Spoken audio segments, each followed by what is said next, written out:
Di kota Kuruk terdapat seorang pemuda yang dikenal baik sebagai pedagang yang terpuji. Ia terkenal dengan kejujurannya. Tak heran jika sebagian masyarakat menaruh hormat pada pemuda satu ini. Tokonya selalu ramai oleh para pembeli dari sekitar kota Kuruk ini. Namun, nahas karena beberapa kebutuhan mendadak dan keperluan lain yang tidak bisa dihindari, ia terlilit hutang yang begitu banyak. Hutangnya membuat ia begitu gamang dan sedih karena baru kali ini ia terjerat hutang begitu banyak. Tak tanggung-tanggung, hutangnya mencapai 600 dinar, angka yang sangat fantastis untuk ukuran waktu itu. Ia pun memutuskan untuk menutup lebih awal tokonya dan memilih untuk berdiam diri di rumah, untuk memfokuskan diri berdoa dan bersolawat dengan harapan ada jalan untuk terlepas dari jeratan hutang.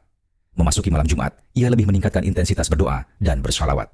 Ia begitu yakin lantaran Rasulullah dan kemurahan Allah hutangnya itu akan segera terlunasi, hingga ia tak henti-hentinya membaca salawat kepada Rasulullah. Di tengah-tengah keseriusannya, ia pun tertidur. Tak disangka di dalam tidurnya ia bertemu dengan Rasulullah.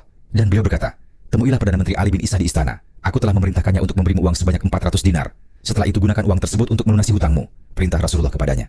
Sontak setelah menerima perintah tersebut ia terbangun dari tidurnya. Masih begitu jelas dalam ingatannya pesan Rasulullah kepadanya. Dan ia pun segera menuju istana guna menemui Perdana Menteri Ali bin Isa. Sesampainya di depan gerbang istana ia ragu-ragu. Hingga datanglah seorang pengawal istana yang telah ia kenal. Kedatangannya tentu menghilangkan keraguannya tadi. Dengan cepat ia temui pengawal itu. Dan justru pengawal tersebut yang seakan tergopoh mencarinya. "Wahai pemuda, sungguh menteri telah mencarimu semenjak sahur tadi pagi. Namun tak seorang pun yang menemuimu. Beruntunglah kini kau datang sendiri kemari." Kemudian keduanya berjalan beriringan menuju istana menemui sang menteri. Sesampainya di hadapan sang menteri ia ditanyai, "Siapa namamu?" "Nama saya Fulan bin Fulan Al-Atar, penjual minyak wangi," jawab pemuda. "Dari kota Kuruk?" tanyanya lagi. "Iya," jawabnya pendek. "Syukurlah wahai pemuda. Semenjak tadi malam aku tidak bisa tidur dengan nyenyak, dikarenakan semalam aku bermimpi bertemu Rasulullah, dan beliau memerintahkanku untuk memberimu 400 dinar. Namun, setelah ku cari di seluruh penjuru negeri tak satu pun ada yang mengenalmu. Syukurlah, kini aku bisa bertemu denganmu." Cerita sang menteri dengan wajah sumringah penuh kelegaan. Sang menteri kemudian menginstruksikan kepada pengawalnya untuk mengambilkan 1000 dinar kepada sang pemuda.